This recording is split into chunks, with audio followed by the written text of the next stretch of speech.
I stare directly at the sun, but never in the mirror. It's always exhausting, always rooting for the anti-hero as we do in professional wrestling. Ladies and gentlemen, it is Thursday night, and we are here for another podcast. And if you're not a Taylor Swift fan, I shame you. We have Wolf, Brent, Aki, welcome to the party, and Dreezy here with us today. Let us get into it. Speculations on where CM Punk is headed in WWE. Now, I know a lot of you guys don't care. We're still going to talk about it because it's the news. Speculations on where Punk might be headed. It's reported that CM Punk is in free agency within a WWE and has not landed a program with which to operate within.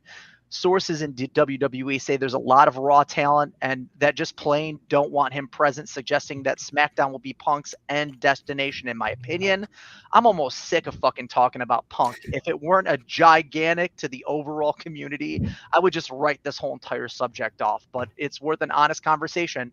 Punk has scores to settle in and outside of a WWE ring within the umbrella of WWE. SmackDown seems to be the most logical placement with Roman Reigns, as putting a lid on the Shield angle would be a no-brainer for Fed loyalists. Punk, tell me how much you hate CM Punk.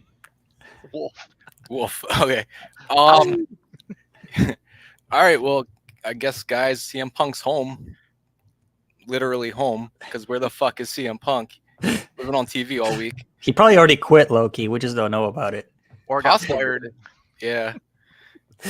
Look, I don't know where he's going to end up. I think he's going to bounce back and forth.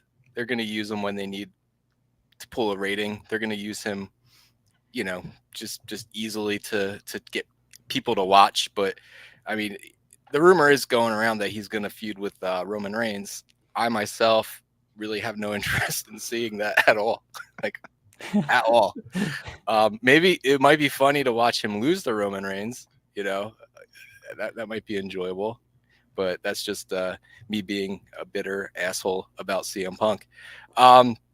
There's also a rumor that he might feud with Seth, so I think that's a little bit more interesting. So if that's the case, I'll probably tune in and watch that a little bit. But yeah, that's all I got to say about CM Punk this week. How about you, Brent?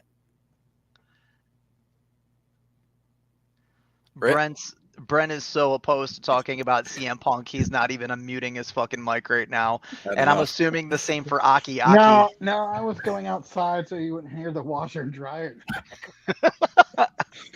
I'm sorry. CM Punk, why would he go to SmackDown? Isn't that where Randy Orton just went last week for the whole Roman Reigns thing? Like, they're going to screw Randy Orton if they move CM Punk there. That would be my only gripe. Seriously, keep him on Raw. But no one wants him around. Nobody wants him anywhere, so screw him. Just put him in NXT. There you go. He won't go there. Maybe he'll lift the ratings on NXT closer to AEW. Where all those WW marks are just like laughing at AEW viewership. Like last night. I could see if there's ever another head-to-head between NXT and AEW. I could see WWE doing that. well, last time what they do? Bring out like everybody from Undertaker, WWE on the NXT. Like you had like Undertaker, hook up the dead man, Bret Hart. No, Shawn Michaels was on screen for sure. Bret Hart will never walk into a WWE or a ring again voluntarily unless they're throwing $1 million at him just for doing it. Aki, tell us about how much you hate CM Punk and how he's ruined the cult of personality. Honestly, I don't like him, and yeah, it's kind of funny because he always was talking about how, I'm never gonna go back to WWE. I'm gonna be over here and not come back, and then like 5 seconds later returns back. Kind of funny. But hypocrite. yeah, and it's kind of weird that like he would complain about like AEW treating him like shit, but like they really didn't, because I mean they gave him the world title, they gave him like an opportunity to do stuff, and apparently I guess going back to WWE is good or something. I don't know, his game plan. I had a joke cooked up, but Wolf kind of said it already. I was gonna say CM Punk is headed home. That's where he's headed because right now it's hard to imagine him being around for 3 years. Like that sounds ridiculous without him causing drama, without him quitting, without him getting fired. So I think ultimately he's headed home. But in the meantime, I think he's gonna be like a Brock Lesnar type of guy where, like Wolf said, wherever they need him, that's where he's going to get called up. But as for me personally, as long as he's not in AEW, I don't really care where he's at.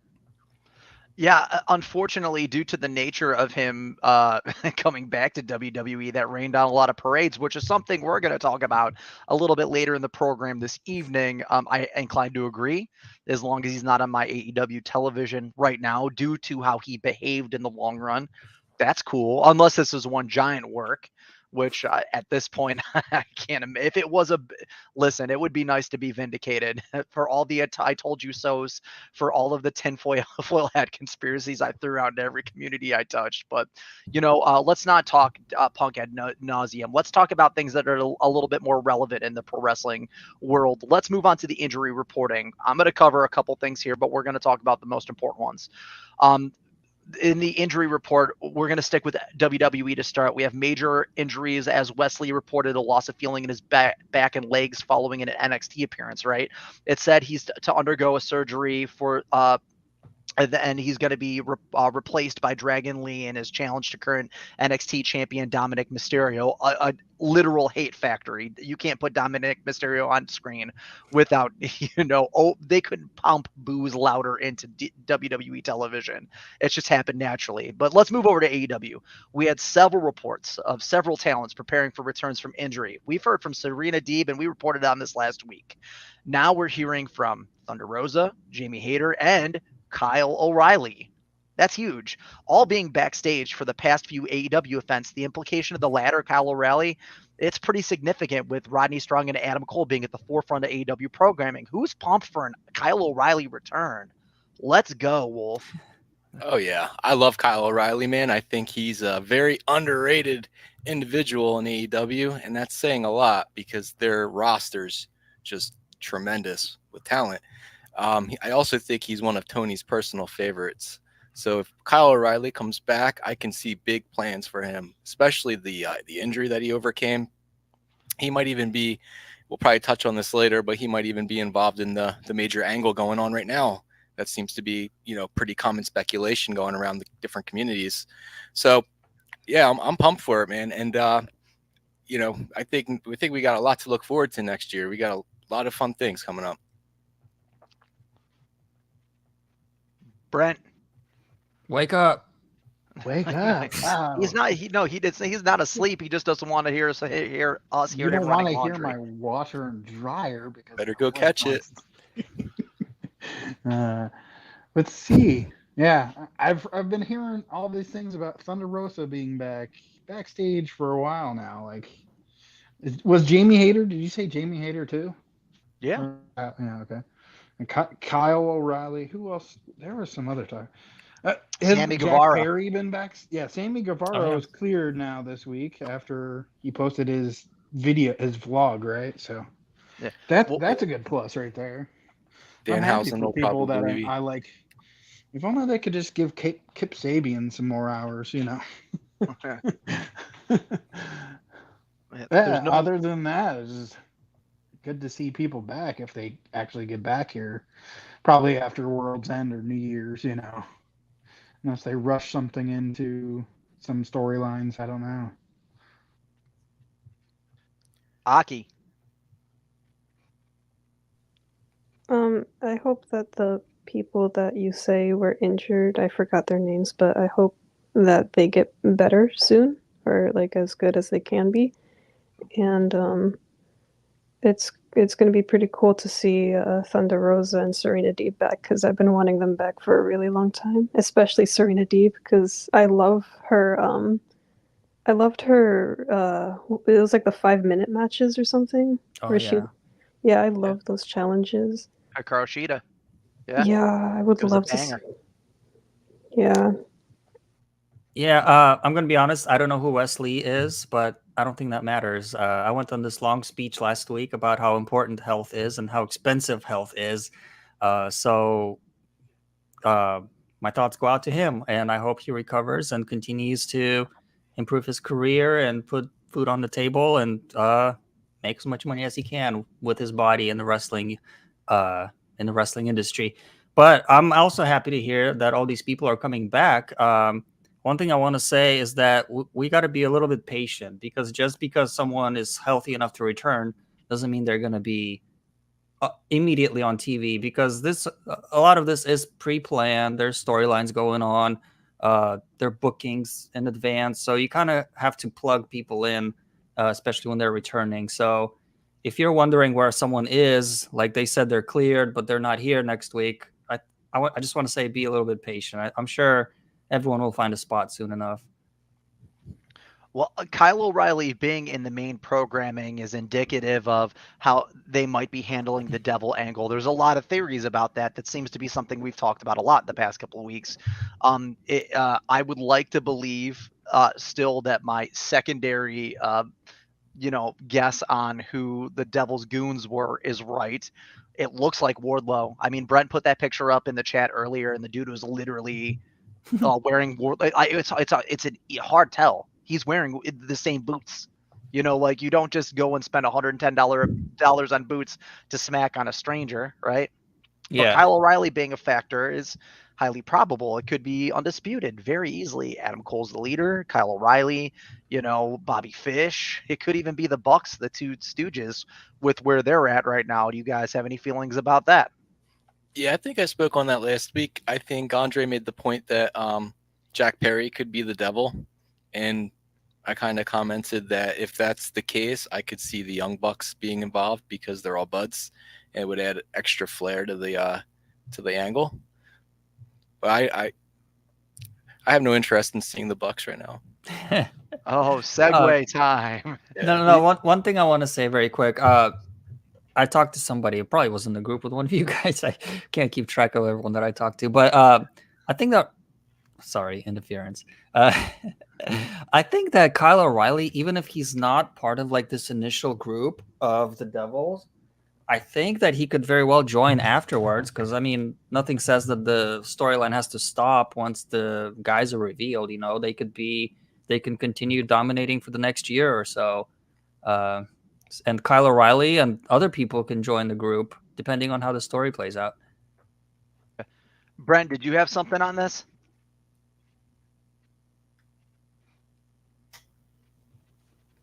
All right. So the Bucks were thrown out a couple times during the course of this part of the conversation, and we're going to segue into the next bit. We're going to talk about something that's going to ultimately be very difficult to discuss. With the revelation of the validity in Brawl In and Brawl Out came the realization that Nick and Matt Jackson have taken more direct roles in meandering with programs away from their planning. Rumors of who started shit between Colt and Punk and in AEW with arrows pointing towards their inner circle are more than prevalent. And then as soon as everything comes to a head and they have to own up to the mess they made, they decide to take a leave of absence. This is where this was their time to rise above and prove that they weren't full of shit, and they stuck their heads in the sand. There is a ton to be said about this. This will be the toughest conversation that we've had on this pod as of yet. Where the hell are the Bucks, Wolf? Who cares? When the company needs them the most, they just dip, kind of like Brent. No, I'm just kidding. No, Brent. He's back. No, like I've said this on last week too. Like, I mean, they're just as to blame as CM Punk. Like, I don't know, man. Like, I can get deep into conspiracy theories, especially with wrestling. We all know that. And was Brawl Out of work? Was Brawl Out not a work? Well, let's just take it at face value. Let's say that it wasn't a work. And let's say that all that shit really went down. How are these guys still EVPs of the company? Like, honest to God, how do you carry yourself as an EVP of AEW? I get that you're a founding fathers of the company, but like, you're not going to put aside ego to do business and tell interesting stories and give the fans what they want, and you're going to call yourself an EVP? Go screw yourself. That's it.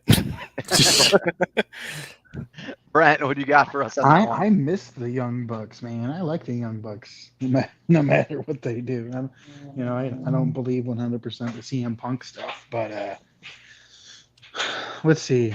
It feels like they're going to be heel. They changed their YouTube channel to Bing the Dark Order, which is just hilarious. I mean, I didn't even watch this week's episode. Where are they going to come back at? That's the interesting thing. You know what I mean? Like, are they going to have to help Kenny Omega when Jericho and Omega have a match with Don Callis and there's like 5 guys on 2? You know, I don't know. Where should you put them? That's the point. Do they actually just take a long vacation and come back in like late January or February, you know? Build a story to Revolution with someone. Who knows? Aki, do the Bucks suck?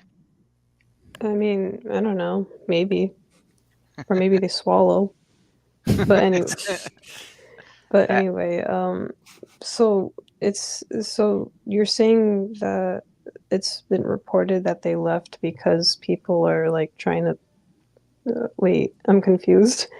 I got you. I'll bring you up to speed. So basically, it was theorized before that there was an issue with the Bucks in terms of how the inner workings of Brawlett and Brolin came into fruition, and then CM Punk came out and said someone started shit bringing my Colt Cabana drama here over to this company. And then and it was true. It ended up being true. Someone from the Bucks inner circle spread bullshit around the company, and then the Bucks were trying to control the narrative to say, hey, you know, fuck Punk, fuck this, we don't want to work with them. After everything already happened, you know, CM Punk, Kenny Omega, Chris Jericho, and Tony Khan all sat down and said, hey, let's all get in a room together and figure this out. The Bucks were supposed to be a part of that mediation. They never showed up to the mediation. They dodged it 100%. They said, we're not going to be in a room with CM Punk right now after Brawl Out. Oh, shit. Yeah, that's our, yeah, dude, it seems like it's like 90 Day Fiance, right? Where is he? We need to have this conversation. But that happened. The Bucks sat on their hands. So and no one did anything in between to mitigate. Now Punk was just to again get you up to speed. Punk was shopping out himself to other promotions. He had Impact which is now TNA say, hey, we're going to pay you to come in for Bound to Glory. And Tony Khan was talking to him about coming back. We believe, and it hasn't been proven, but I believe that the devil story was for Punk, but Punk said, hey, I didn't get my way. We didn't talk this out. This is not how this works. And then decided to go to WWE and took his final shot at AEW. And then as soon as that happened, they're punks, but the Bucks punked out. They said, hey man, you know, this all came to a head. Everyone sees we're assholes now. We're going to come back when things cool off. That's kind of the conversation. Does that make sense? Yeah, I get Okay. it now. So honestly, if they do come back, they have to come back as heels, because if everyone's seeing them as bad guys, fuck it, become the bad guys.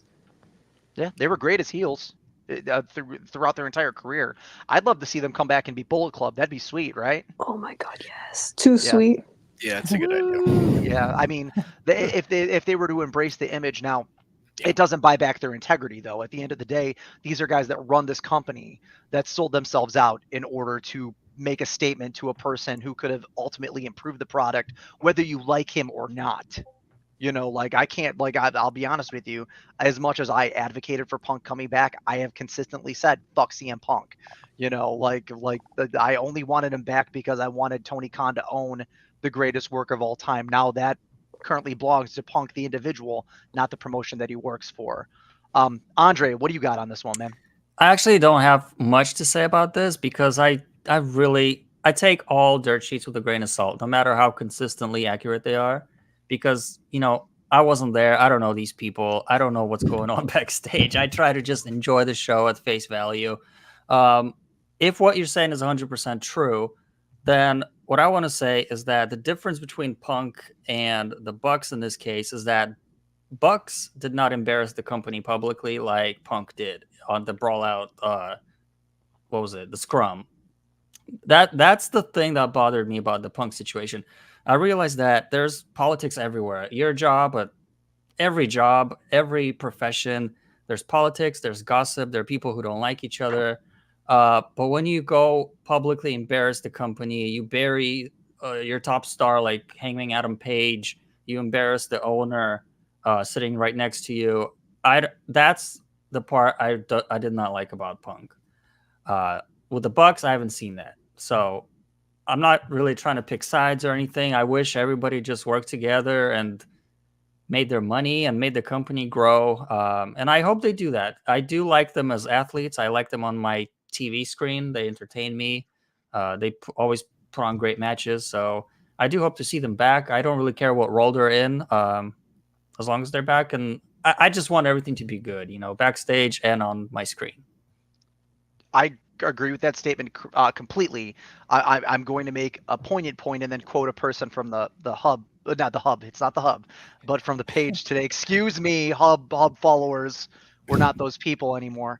What cancer hits hardest, right? I hate to make the comparison because cancer is a tragic thing, right? Punk's cancer was a topical cancer. It was easy to slice off the top of it and get rid of it. And now that he's gone, it's pick up and move forward. The company reigns on. But the Bucks cancer exists from within. They went to the root and spread the poison instead of dealing with the issues topically, going to a mediation, dealing with the ultimate issue. What's worse, embarrassing your boss. And at a media scrum when you could just disappear and it not fucking matter, or affecting the company in a way that affects his payroll in the long term. The Bucks fucked up here, and they had the opportunity to come back and or stand their ground in the situation and say, hey, we fucked up. This is what we did. We're going to stand here with the company right now and stay on TV and push this product forward. Instead, they went on fucking vacation like a bunch of children. Yeah. So they expect Moxley to carry the load. It's good. Let Mox carry. Then pay Moxley as an EVP. He deserves it. He put the fucking time in. One thing I want to mention, actually, I forgot. Isn't the whole EVP thing just meaningless, basically? At this point, yes. Yeah. So I mean, didn't I heard them say basically Tony Khan is fully in charge? The whole EVP thing doesn't really matter. It's just like a title that's not really meaningful. Isn't that true? I mean, they don't really have much booking power or anything, do they? Not anymore. Okay. They haven't been but they did that for themselves. As soon as they weren't getting what they wanted, they took a back seat. Okay. They said it at the first press conference. They said, we want to change the pro wrestling world.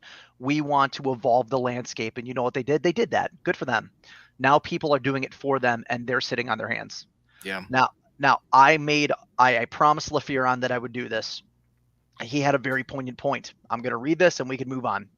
LaFuron said, now that Punk's left, the Bucks have fucked off for a while, and what's left of the Brawl story beats are continuing anyway, so there's no need to feed the dirt sheets with narratives for the marks to froth over, right?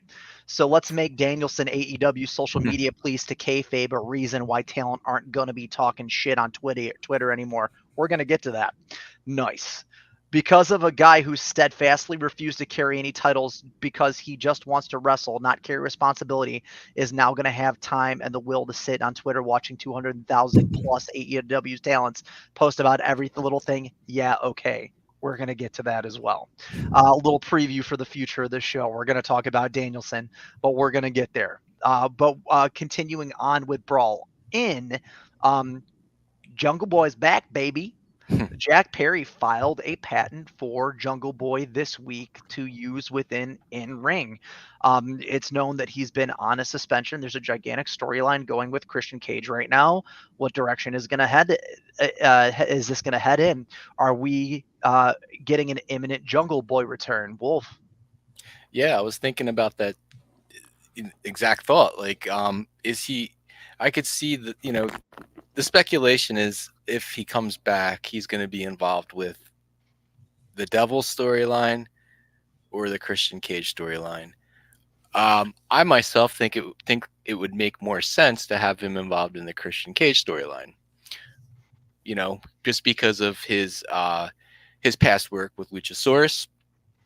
I could see him continuing that feud. I don't think they're gonna team up again because babyface turn is imminent for Luchasaurus, as you would think based on what we've seen. And I could see Jungle Boy kind of stepping in as one of Christian's kids, maybe his golden child. So I think that's where it's like. I think we're gonna see. They're going to continue on this devil story. I think there's going to be a lot of speculation, or they're going to have us lean that it's Jungle Boy. But I think ultimately he's going to come back and work with Christian. That's what I got on that. Okay. Brent? Are you talking to me? You might want to move me to last after this one. Talking to me? Just easier for me to rethink and not say the same thing. I didn't even see that he was repatenting Jungle Boy, or just Jack Perry. Nope, Jungle Boy. Yeah. Wasn't he already Jungle Boy though? So that's confusing. Well, I think he repatented it. I think he was that was his moniker, and then he had to file for another to use it for another 4 years, or whatever the patent. Oh, is it? Yeah, it's so many year trademark or whatever. Trademark, yeah. Okay, that makes sense. I mean, we already kind of felt like it was coming back, whether it's with Christian Cage or Luchasaurus. Definitely, I know that people have been saying Marco's stunt was possibly recuperated fully from whatever major injury he had, right? Like that's really why besides his contract being up. But I don't think he'll come back. But Jack Perry, I did see that they were having a tough decision on where to write him into a storyline. I did see whatever one of those wrestling groups talking about. It might have been Dirt Sheets. It might have been Fightful. I have no idea. I follow so many of those on the social media because I actually like Jack Perry as a wrestler.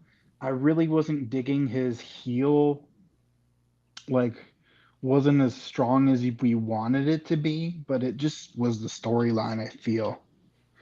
I could see a Luchasaurus and Jack Perry, like, villainous, like Jurassic Express or, like a little bit different, so who knows? Yeah. Aki. It should be really cool. I hope that he's in the Christian Cage mix instead of the Devil. I mean, either way, it could work with either the Devil or with Christian Cage. But me personally, I think it would be more cooler if it was Christian Cage because before Jungle Boy was suspended, he got thrown into the crowd and he basically grabbed Christian's daughter and like used her as a shield. If anyone remembered that. Mm-hmm. And I think that would be pretty cool if he came back and did something with Nick Wayne because Christian Cage originally was with Jungle Boy, and it could cause some sort of beef between the two of them. See who's the real son. I think for Jungle Boy, both storylines make sense. The Devil storyline and the Christian Cage storyline. Although I do think the Christian Cage storyline makes probably a little more sense. My question is, if he comes back, are they going to try to just forget that he turned heel and try to book him as a babyface again? Or are they going to try the heel thing again? Because if he joins Christian Cage, then I don't really see what the ultimate goal is for all these sons, for Christian Cage. I'm not really sure where they're all going to end up. One thing I want to say is that a couple of weeks ago, it looked like Killswitch, aka Luchasaurus, he was kind of questioning Christian. He tried protecting Nick Wayne's mom there for a bit. So he kind of showed signs of a face turn. My concern about Luchasaurus is that if he gets kicked out of the Christian storyline, I don't really see what he's going to do because I don't know. I just feel like he almost needs Jungle Boy, but I could be wrong. So that could work if Jungle Boy comes back. But yeah, I'm not really sure. It'll be interesting though. I do like Jungle Boy. I've always liked him. He's a good wrestler, good athlete. He has potential. So yeah, I'm excited about him coming back. He's been gone for a while, so I was actually like wondering what kind of suspension. That's like 4 months now or something like that. Really long. I mean, he's been hiding behind a couple panes of sugar glass, that's for sure. Yeah, it's more probable to believe that the direction they head with Jungle Boy is to pair him back up with Luchasaurus, although it is a little hard to believe because why would Lucha need to protect Nick Wayne's mom now that she's co-conspiring with Christian Cage? We don't know where that story is going to head. Honestly, I think that's going to be a next week reveal, which would make a lot more sense. Aki? Yeah, I have a theory. I think that she's not with Christian or Adam Copeland. I think that she just doesn't like either of them doing anything with her son. She's like a protective person, obviously. Because if you notice, she obviously doesn't like Christian because he manipulated Nick into joining his side. And now she doesn't like Adam Copeland because he probably crushed his skull. So I think I don't think she's joining Christian Cage at all. I think what she's doing is basically getting back at everyone who hurt Nick Wayne, possibly so that she can turn him good or something. I don't know, or maybe I don't know. That's just my theory.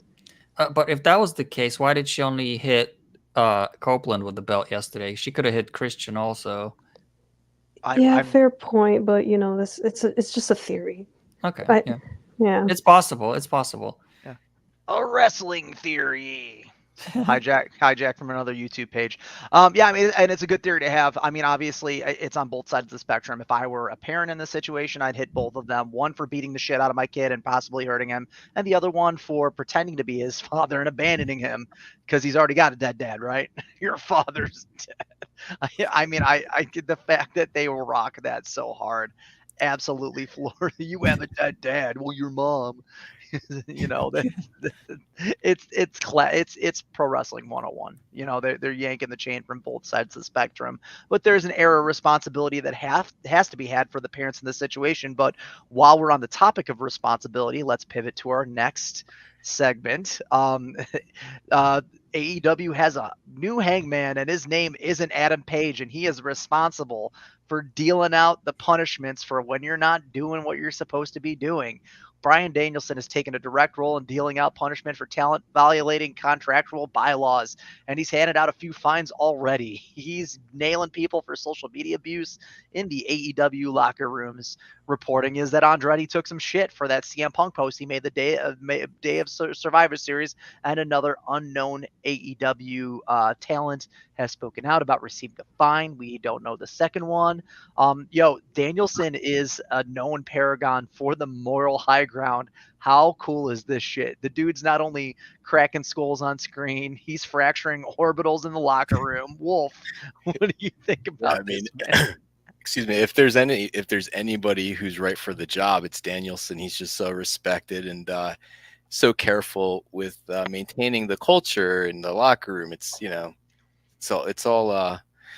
Look, I think LaFuron took the words out of my mouth. I don't know why they're delegating this task to Danielson. Shouldn't they have a whole office team or a department that monitors social media and handles that internally? Why are they delegating that task to an active wrestler? Maybe it's because that these guys and these women and men, they respect them. I don't know.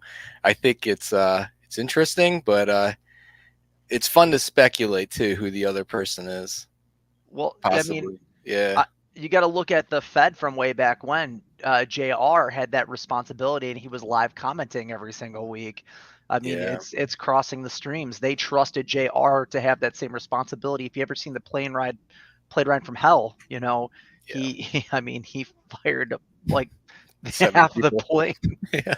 Ric Flair got away with what he got away with, and half the other half of the plane were all chopped up on Quaaludes, and the other half got fired. So, I mean, but that's the same responsibility Bryan Danielson has. Sounds like he's going to handle it a little more responsibly. Aki, do you got thoughts on this? Aki is struggling to hit the. I do wonder if I'm sorry, Aki. I do wonder real quick if Danielson if this is going to be like, because we all know he's winding down, which I think is completely selfish. He shouldn't be listening to his kids. He should be listening to the fans. But no, but Fuck seriously, those kids. yeah, seriously, what are you doing? Like, I wonder if if this is kind of like a what do you call it, a contingency or a plan for keeping him around AEW, like after the fact. Maybe this will be like, maybe he'll be JR, talent relations. Sorry, Aki. Okay. There you go. Yeah. Aki, bring us home. I think that's all she had to say. Trey, yeah, that's all. Poignant. So, Trey, can you follow up to Aki? I can't. That's too much to follow up right there. No, I get where you guys are coming from, but this situation makes me a little bit uncomfortable because, like Wolf said, why isn't there like a team of people doing this? Why is it a wrestler?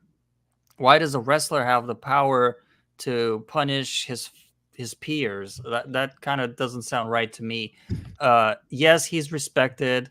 Like, yes, this and that, but at the end of the day, he is one of the boys. So why is one of the boys have the ability to dictate what they post on Twitter, give them fines, firing them? That's a bit much, because that kind of opens the Pandora's box. Because if you give that power to another wrestler, which is, why wouldn't you? If you're giving it to one, why not the other? The other wrestler, he can go full Hogan on your company, and that's never a good thing, as we've seen before a couple times. So, like Wolf said, this could be like a trial run for his post in ring career. Once he retires from the ring, I'm totally cool with him doing this, because different positions.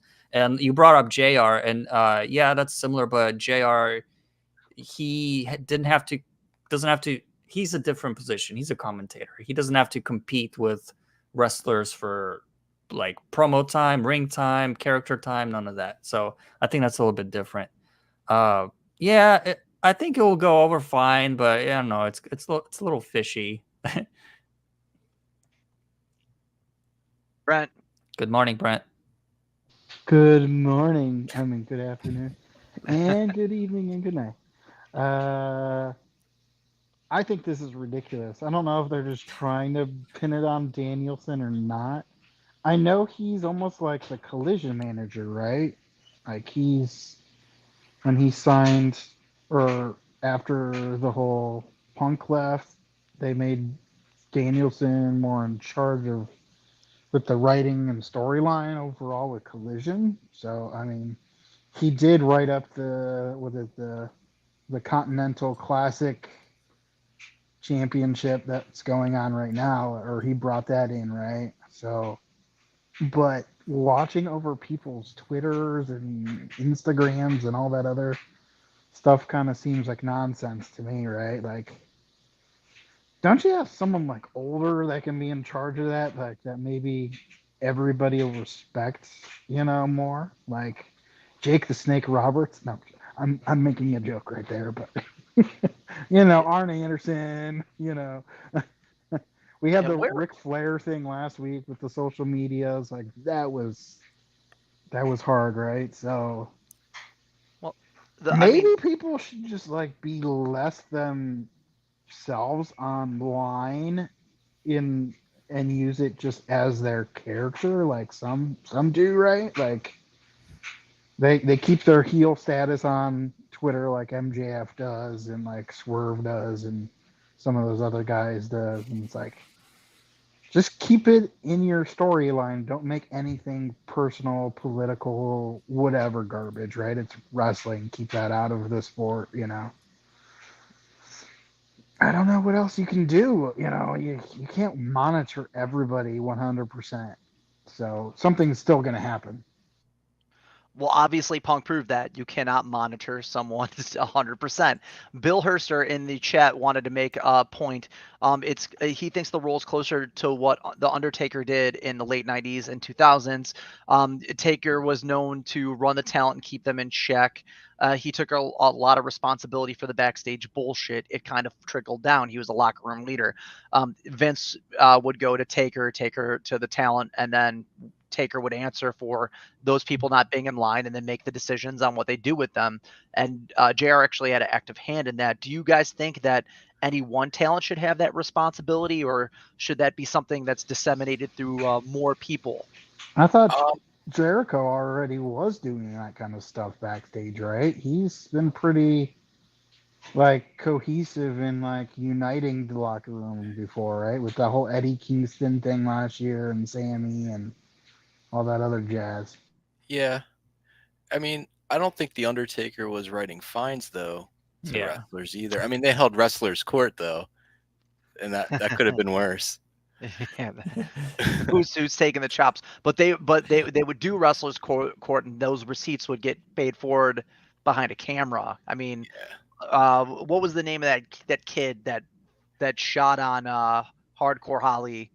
That got the Daniel Pewter. Yeah, got the shit kicked out of him.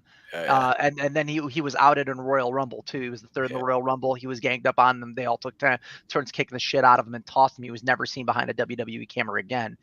Do you think that sort of leadership in AEW would have an impact on how people behaved backstage? Because honestly, devil's advocate, and I'm not talking about the devil.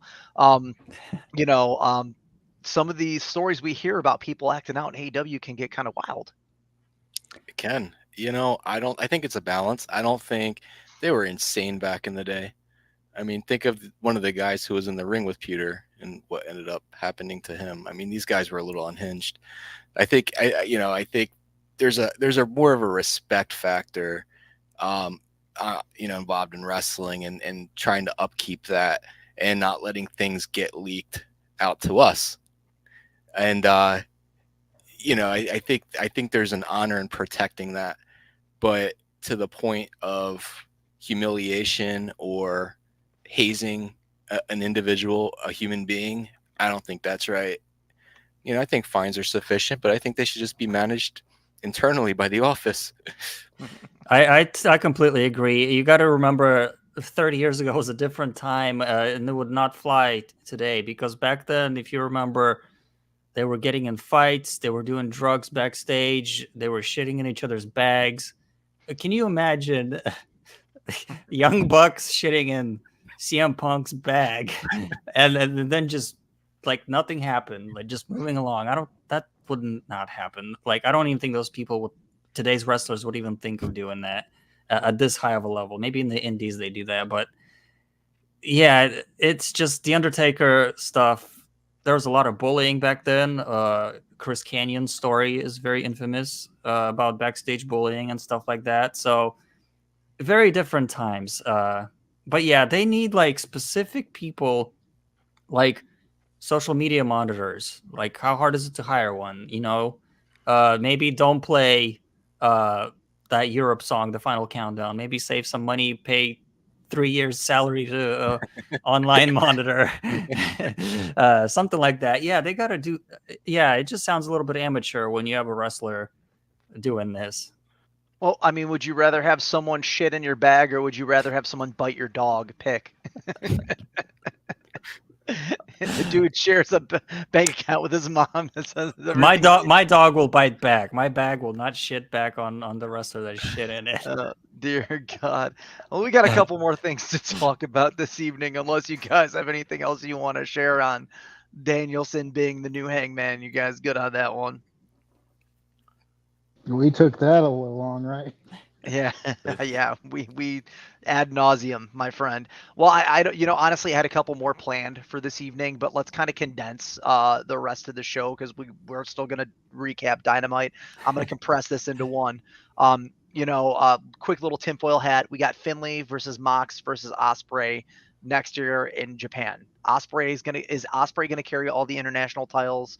Will New Japan pass the torch on to the only New Japan star in the feud, David Finlay, and start the Bullet Club Civil War story? Or is Mox going to be the wild card here? So, Ospreay is obviously being pinned as the world international champion. We all theorize that he's going after Orange Cassidy when he gets here, but it's going to start in Japan in January. What do you guys think about this? Yeah, I like that idea. I think, is there any chance that they'll consolidate those two titles and actually treat the AEW title as an international championship? I don't know, but I think putting that on Ospreay's is the direction that's going. I think OC Ospreay 2 has to happen. I think it's going to happen at Revolution, maybe, possibly. That's my thought, and I can't wait. I think that match from Forbidden Door last year was terrific, and it's going to be a good one. Yeah, that was my match of the year. That was absolutely breathtaking match. It was a great showcase of those two individual talents, and it certainly validated the idea that Orange Cassidy isn't just a gimmick wrestler. Yeah. I mean, he could hold a belt for too long, but the dude could definitely fucking work. Yeah. Aki, what do you got on this one, pal? I'm not really into New Japan Pro Wrestling all that much, but I heard Ospreay's signed to AEW, so if he wins the international belt, that would be pretty cool. Oh wait, does he actually have the international belt? Yes. Oh, He has the New Japan New Britain, New England, New Britain. What I don't know the belt has changed. That's the thing. It went from the USA belt to the Great Britain belt. Now it's the international title. They've rebranded it just for this match. So whoever carries this title is going to have New Japan's international title. And in case you didn't know, David Finlay is the new Japanese leader of the Bullet Club. okay. You're like, okay. I guess. Yeah, I'm gonna echo Aki. I don't know anything about New Japan either. It's gonna be a good match though, because I know Moxley and Ospreay are good. I don't know anything about David Finlay. Is he Fit Finlay's son? Sure as hell is. That's all I know, and even that I had to question. So he rips. No, he's good. He's really good. I mean, he is a de facto Bullet Club leader, but he had prominent enough name power and history to walk into the ring and usurp Jay White after he was cast out of New Japan. He's a fantastic professional wrestler. So I mean, they're putting him in the ring with two top guys that both now belong to AEW. It's an AEW relative, because I was thinking are they gonna risk putting a belt on Ospreay when they know he's headed to All Elite Wrestling? Unless they're continuing on that friendship. Brent, you got thoughts on this? Not a whole lot, other than that'll be a fun match. I mean, it's didn't David Finlay wrestle once in AEW for Dark or one of the Rampage or something like that? Yeah. Because I swear I remember Jay White did way before he came last year. 4 times. The year before, yeah. Yeah. It was and then people who's this Jay White guy? One of the greatest professional wrestlers on earth. Because the first time I saw him, I'm like, oh my gosh, he looks like my father-in-law. One of the snottiest professional wrestlers on earth. Who, Jay White? One of the snottiest. I can't watch him, especially when I'm eating. He cried like a baby the other week, on Dynamite is how it sounded like. You can't talk about the Catalyst like that, dude. Bullet Club Gold, sure. He literally does every match. He literally does have a stream of saliva and shit. Not everywhere. Yeah. No fucks Jay White. While we're talking about Jay White, let's transition over to the recap of Dynamite. We got 2 more things to talk about tonight, folks, and the Dynamite recap being one of them. The C2 was terribly predictable this week. I'm gonna be the guy to say it. We got a really good showcase from Adam. I almost said Edge. Adam Copeland and Christian. The women's match, Sky Blue looked fantastic. There was some cool promos. There was some exposition. I think my highlight of the evening was the Hangman MJF promo. That promo was fantastic. It was very well done. It was very organic. Two world champions standing next to each other. MJF playing into Hangman's current character, which is fantastic. He's angry, pissed off Hangman.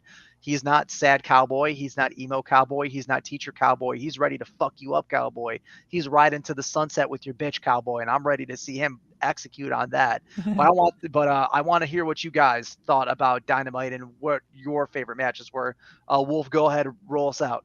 Sure. I thought it was stellar. I thought, the Dynamite just was one thing after another yesterday. I thought it was really, it was really produced well. My favorite match, I would probably say, gotta think about that. I really like Briscoe. For a guy who hasn't had any wins in the C2, Mark Briscoe, man, he's putting on one great match after another. Like he looks terrific. Even Lethal too. I mean, Lethal doesn't have any wins, and like he looks like every match that he's in is just entertaining. These guys are really doing a great job putting over their opponents. It'll be interesting to see those two guys go at it, which I'm guessing is probably going to be like their last match, to see who's in last place. But good Dynamite. I guess my favorite segment was probably the whole Devil storyline. I thought it was done well. So yeah, that's all I got. Aki? My favorite match had to be the women's match. Even though I really like the Adam Copeland match, I think the ladies' match was like the best one for me. And my favorite segment had to be MJF being backstage and like apparently the devil did something to him, because I don't know if any of you guys noticed, but there was a broken bottle like right next to him, and my theory is that it's an alcohol bottle, and everyone knows that Hangman likes his alcohol, so it plants a seed that maybe Hangman either attacked him or maybe Hangman is the devil. I don't know. I agree 100%. That whole MJF and Hangman segment was, it's not that it was just good, but it just kind of came out of nowhere because MJF is feuding with so many guys, and then he's just butting heads with Hangman out of nowhere, and it just worked perfectly, I think. And I love the whole mystery of the beer bottle. Yes, I noticed the beer bottle too, smashed over MJF's head. I think that's the devil setting up Hangman. I don't think Hangman actually attacked him, but MJF next week he'll probably be like, "Hey, what's the deal with that beer bottle? It was Hangman that attacked me," or maybe Roddy will kind of tell him, because Roddy Strong is going to have a match with Hangman next week. So I think it's all going to connect together. Regarding this segment, though, I am a little bit disappointed that the tag team match against the Devil's Goons didn't take place, because I was really curious to see if we can recognize who the wrestlers are, or if they even get unmasked. I was kind of looking forward to that, but it kind of didn't really go anywhere. But it was still good, really good show, and it's a good show because about 3/4 of the way through, I was like, wait, what's the main event tonight? And then I was like, oh my god, it's freaking Edge and Christian, because I was like, we already had all these bangers, like what's left? And this biggest banger was left. And my actual favorite match would probably be Roosh versus Jon Moxley. That really slapped. Yeah, good show. I'm excited about, well, not excited for Collision because I read the spoilers and it was interesting. So if you guys don't know what happens, I hope you watch, and I think you'll find it pretty interesting. But I'm excited about next week's Dynamite. What about you, Hulk and Brent? Hulk and Brent over here, man. I tell you, Hangman came on. He started with his Swerve Strickland. You're like, oh, we're gonna go back to Swerve Strickland here again, and then here comes MJF sneaking up. And as soon as that devil thing happened, and you saw the crashed beer bottle, your instant thing is, okay, next week he's gonna bring up again Hangman Adam Page. Even though I'm pretty sure that's just like, that's a throw you off of any scent with possibly Wardlow in those boots. We know those were exactly the same boots, right? It got to throw you off. They also had like 4 different goons because those guys on the ringside looked like all skinny looking like That's true. Yeah. guys. You know what I mean? Like we're gonna throw you off with different guys in ring apparel again. I would say the Roosh Moxley match was good, and I really don't like watching Moxley matches half the time. Like they just all end either the same, like a roll up, or this one like with the sleeper. And I wanted Roosh to win it. Like I just wanted him to get tied at 6, and Moxley to be at 6, and then Jay White to be at 6, and then Swerve just be the only one at 9. You know, like. And you're just like thinking, who can get up there? You know, now it's Swerve and Moxley next week, and predicting that that's going to be a tie. Wolf even I think mentioned that in the chat earlier today. Like that seems more than likely, and I think a lot of these ones towards the end, you can definitely they're going to be tough.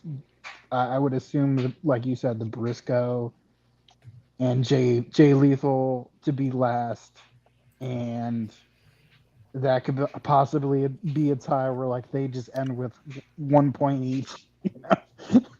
Well, they didn't have 0 at least, but it was a good old. That's what I said. Like, yeah, you forgot who the main event was. Oh gosh, Christian Cope and the rated R superstar Adam Copeland. And I was saying, man, Edge or Adam Copeland looks really good here. Like he looks better than I've ever seen him in WWE in the last 2 years or whatever. Whenever he came back and he was with Judgment Day and all that stuff, and that feud with Judgment Day, and because I was like, yeah, even like his legs and like his tone of his body was like in good shape, and you're like, overall, he's wrestling more risky than what I saw in that cage match with Balor. with Finn Balor last year. That they had a cutaway where he really did get cut by the ladder or whatever in that match. No blood in Hell in a Cells. Nope, we're not allowed to have real blood in cell match. But yeah, because Also, like, that double there spear used to be spot that- was crazy that too. there used to be that thing with Dynamite, like you get like 2 or 3 good Dynamites, and then you'll have like one really bad one. So like we haven't had a bad one since this tournament started. So we probably won't get a bad one till after the tournament, right? I mean, or towards when this tournament's over in general. So Winter's because coming. even the women's match with Tony Storm and Sky Blue was pretty good. She didn't really have to cheat to win it either. So, and unless you want to say it was a cheat because she was holding the tights, I don't know.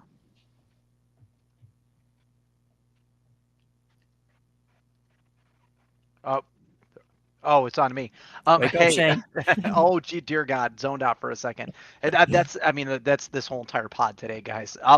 We're obviously, we're in a period of time in between PLEs and PPVs, and not a lot is happening in the news since Punk right now. So I apologize. ABCs, 1, 2, 3s. Yeah, I know XYZs and the disease. So we're gonna move on to the mop up, guys. Not a lot to talk about this week, unless you guys have anything else you want to slap out there from Dynamite. Honestly, the Cope match was cool. Yeah, I want to make a point about the Cope match.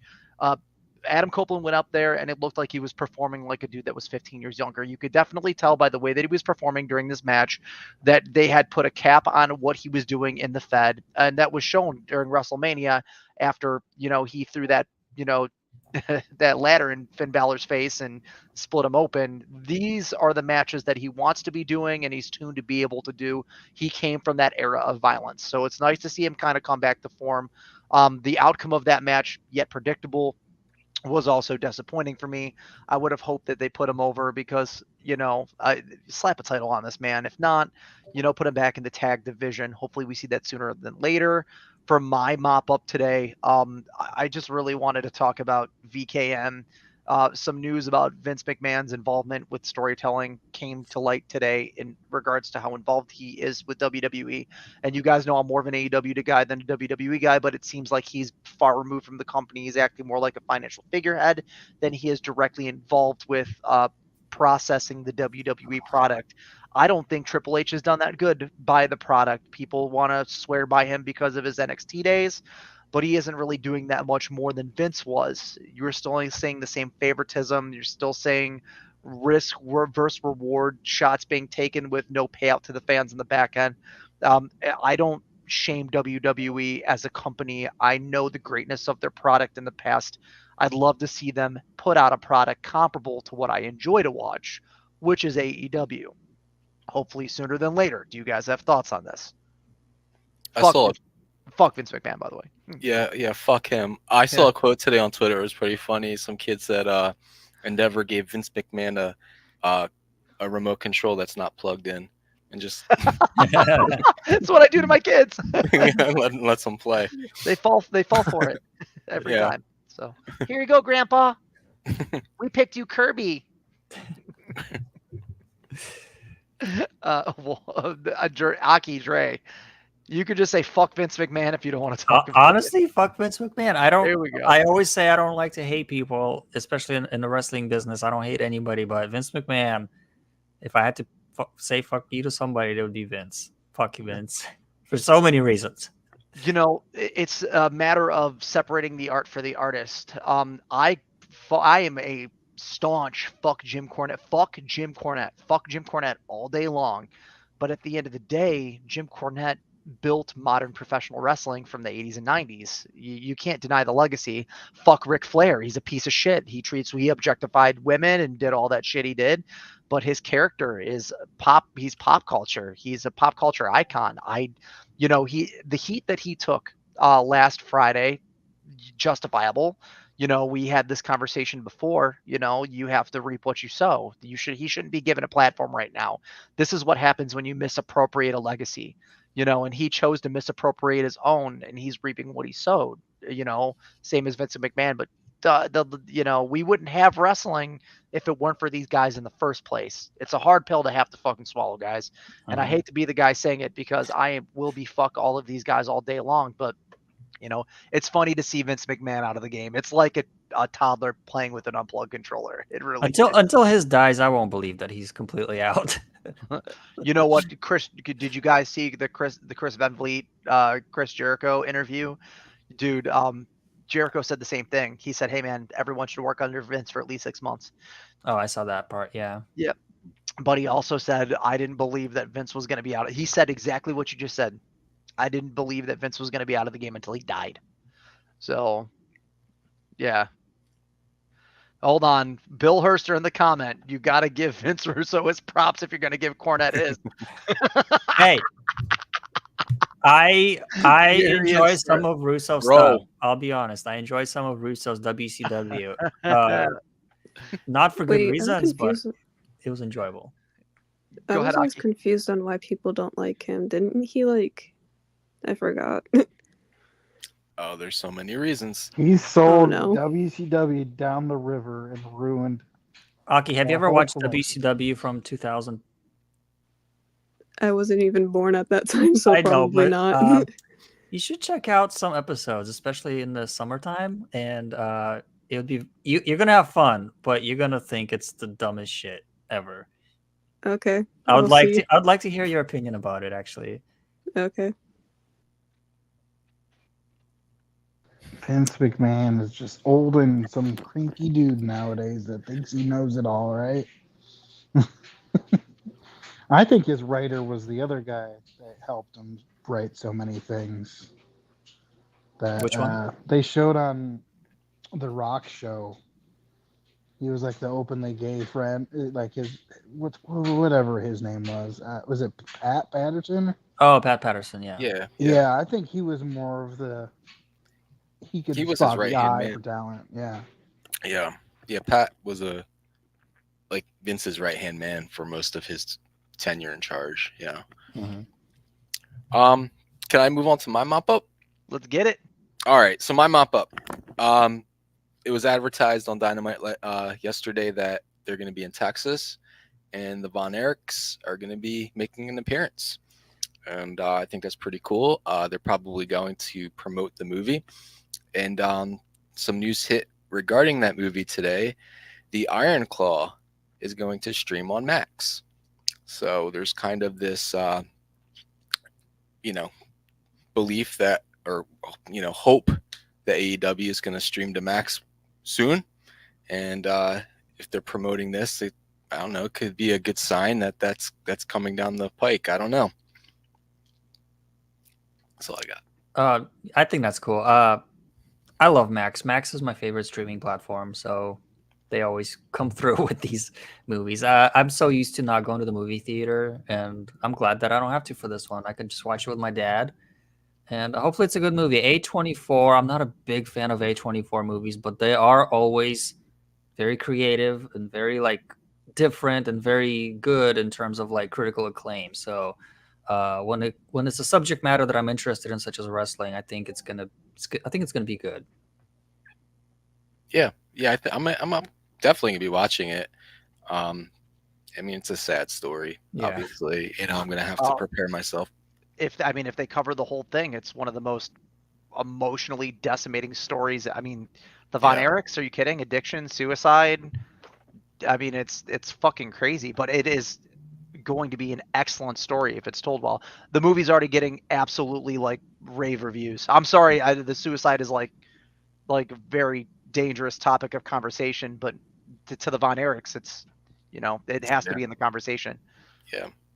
So yeah, but I want to expand on that. Do you, Wolf? Do you think we're gonna get AEW on Max?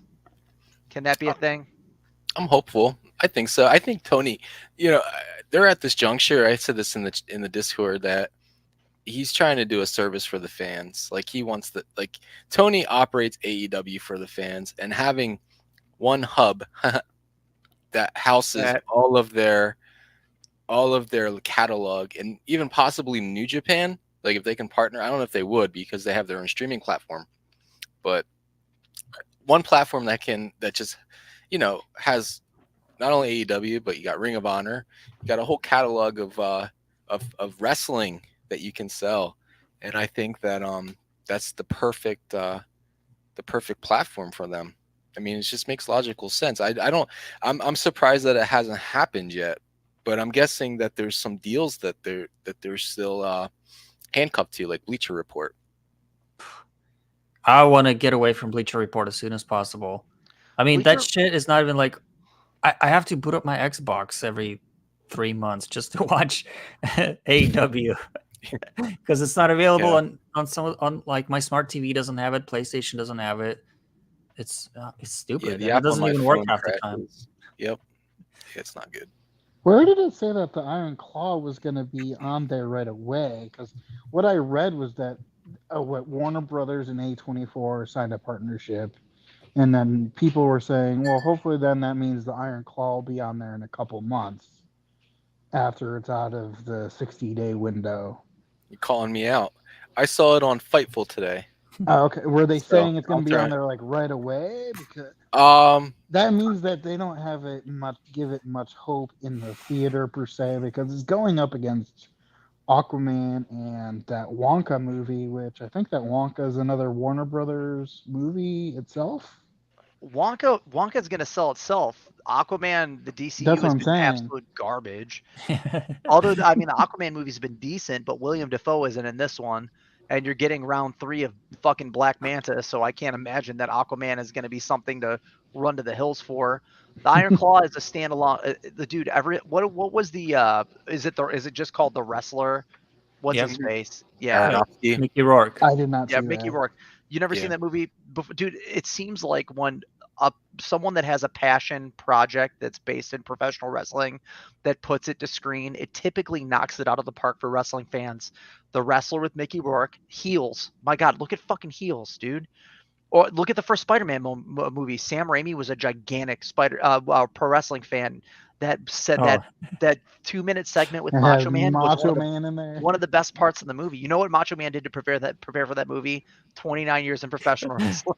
I was about to say that joke. Yeah, I saw that joke recently. He took that role so seriously. He spent 30 years I preparing sure for it. hope Heels gets another platform to be on. Hey It Brett, would I be think you're I'm sorry to interrupt. I think you're right. I'm reading it now and it's saying Variety reports that Warner Brothers Discovery signed a multi-year US output deal with A24, bringing the entertainment company's slate of films exclusively to HBO Max and Cinemax after their theatrical runs. So they're probably going to get a month, I guess, Yeah, in the theater. And the then, cap is 60 days, I think. So is this okay? and that depends on how good they're doing in the theater. It might be like the studio might be like, I'm gonna give it a 45-day or 30-day, because there have been some of them on there that have come out quicker. So Typically, A24 movies, they don't stay in theaters for very long because they don't really draw much. I'm trying to think of But a they are movie I've very low seen with budget, them so on they it always make a too. lot of money compared to what they spend. So it'll probably be in theater for about 3 weeks, maybe, I would say. Bill saying in the chat that the UK release is February 9th, so it won't be until after that. So I would imagine that they're prepping for an AEW streamed rollout. I would hope it would be on Max. If it hits Max, we could almost guarantee that the Warner Brothers Discovery is going to favor AEW in terms of whatever they're doing in the future, because putting AEW in a streaming service as big as Max means a long-term investment, right? Yeah, I mean, Bleacher Report's already up there. As much as we hate the fucking Bleacher Report app, it serves its purpose. It was a startup app for TK. He could have gone Fight TV, right? But Fight TV is a little more smaller in scale, and it utilizes the same apparatus that Bleacher Report does, and they're both garbage. They're both hot garbage. They're both BR always works for me when I used it. I think there was one time it didn't work till the event started. Bro, you were sitting in my house when I was sitting there panicking over Bleacher Was it? Report. Yeah, Every time I went over to your house, it started right away. So there was the one time it was me, you, Stefan, John. I was trying to put it on the TV, and it was Wembley. And then we had the show, and I was like panicking, like, we need to get this done and over with because I have a show in 4 hours. That was a fun night. But Bleacher Report, I mean, like, if they gentrified Bleacher Report, it would be solid. You know, at the end of the day, I do not see that. Bleacher Report's the second shit. It's about as rudimentary as Newgrounds. There, I said it. R.I.P. Flash. Dreezy, do you have something for the mop up today? Aki, you have something you want to talk about with pro wrestling? You can go first, Aki, if you have something. I don't have anything. Nice. I don't have anything that's kind of relatable, like modern, like today, that's relevant today. But I just want to say 2023 has been a pretty rough year, and AEW has been a big highlight of my year. Every Wednesday, every Saturday now, I look forward to it, and I just enjoy it. And people hate on it on the internet, but if anyone that works for AEW hears this message somehow, I just want to thank everyone that works on AEW. Everyone from Tony Khan down to the little janitors. I've been to 4 shows this year. Some of the best times that I had this year was at AEW shows. So I'm thankful for AEW, and I hope they stick around for a long time and continue to put on a good show that I really enjoy. Hell yeah. Hell yeah. I could talk on that. I could talk on that for a second, man. AEW is fantastic, man. that was positive, man. No, and Dreezy always comes with the heat on this stuff, man. Yeah. Listen, AEW is not only a microcosm; it is a greater part of what we all grew up loving about professional wrestling. It's a little bit of WWF, WWE, WCW, ECW, and it finds a way to really bring that out in its programming. People don't understand it because they're brainwashed. I said this earlier in the chat. Yeah. And it's like, you guys ever play Final Fantasy VII? Yes, Negative. no, maybe. Sorry. It's the Shinra. Or how about Resident Evil? Sure, yes. It's the umbrella corporation of wrestling promotions. Okay, Man. yeah. They do as much good as they do bad, and they're Mhm. controlling the narrative about what they do as a company, and they're trying to brainwash anyone that's competitive into believing what they're doing is the best thing that's happening. People that watch that form of media don't realize, because they've been force-fed this for 30 years. It's the only thing that's been in America. The indies were never big enough back then because WWE was buying all of them up and then using them as performance centers. That's what happened in the 80s, 90s, and early 2000s. And then we got products like NXT before we even got exposed to things like TNA, Spike, Impact Wrestling, Ring of Honor, IWG, IWC, all of these other companies that put out wrestling that is what we're watching now. Yeah, I mean, like PWG specifically, everyone you watch on AEW was in at PWG at some point, some in New Japan and some in WWE at this point. But the takeaway is that we're being spoon fed some of the greatest moments in professional wrestling.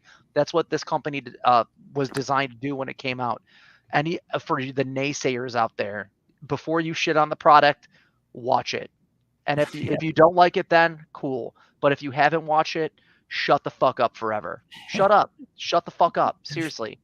You're wasting everyone's time putting bullshit and misinformation into the ether. I mean, like for the bad parts of AEW, that they exist, but you're talking about a company that you're comparing it to a company that reemployed CM Punk after all of the shit CM Punk talked about the company, and and willingly employed Ric Flair until AEW picked him up. Brent, what do you got for the mob? I can't even think about the mop up other than what are they going to do with these returning wrestlers in AEW like Thunder Rosa, Jamie Hayter? Where do we start off those stories? You ease them back in, yes, probably, but those are the only things that I can hope for. Is what are we going to go from here? Where's AEW going to go after the C2, right? To the top. Baby. I mean, you hope they could get better numbers on live TV, but I just think a lot of the fans like to watch it after the fact, and so you'll never get an accurate reading of viewership. And that's where people, the WWE fans are like, oh, look, they could barely get these numbers, and they're failing now. Like, who cares? Those are live viewership numbers. A lot of people steal it offline. They don't have cable. They are using a streaming service that's not going to register your viewership. So that's a problem. They're still buying the pay-per-views, the T-shirts. They're still supporting their people online. I mean, Right? the numbers speak for themselves. You have a 500,000 people that buy the pay-per-views at $50 a pop. You have a viewership in the 1.4s. It's comparable to WWE. It's not going to. I see more AEW shirts and hoodies than I see of WWE wrestlers, and if I do, it's Roman Reigns. And then I look at them and I'm like, this person must have a problem with their head. And this person listens to Nickelback. They must like John Cena too. So they drink Diet Pepsi and listen to Nickelback. Listen, we could chort over AEW. It's not a matter of supremacy. It's a matter of preference. And to the smartest of marks, we know where our hearts are, I'm not here to spread but it's Andre's job to do the inspirational stuff on this channel, not mine. Yeah. I'm the preacher. Yeah, I'm here to talk facts. And at the end of the day, AEW's already proven its case for a profitable product that represents the greater good of professional wrestling. Whether people want to see that it's about being objective. And if you want to allow yourself to be brainwashed and drink that bullshit Kool-Aid, that's fine. Enjoy your plain fucking hamburger, cash it in. At the end of the day, you'll be a diabetic in 20 years and you'll be shaming yourself because you never got to see the cool stuff in the long run. The promotion that you signed up for hasn't showed blood on a screen for 11 years, and that's bullshit, right? It's a combat sport. It's fake people fighting. The least you could do is make it look realistic to some degree. And treat the women like women instead of objectifying them or placating into, female stereotypes, which both promotions do, but one less than the other. Guys, listen, we have reached the end of the show. I want to thank everyone for coming out today. Wolf, Aki, welcome to the party. Dreezy, always a pleasure having you here. And Brent, you do the thing. We've had some growth in our Discord. Want to shout out the people that put that in place. We do this thing every Tuesday and Thursday. Hopefully next week we'll have some cool things to talk about. If you read us down below, I'm gonna attach our Discord server to this chat for the 19 people that watched us and the other people that dived in and out. We want to thank you for supporting our community. We're signing off. You guys have a fantastic evening. Guys, take it easy. Hulk out. See ya. See you.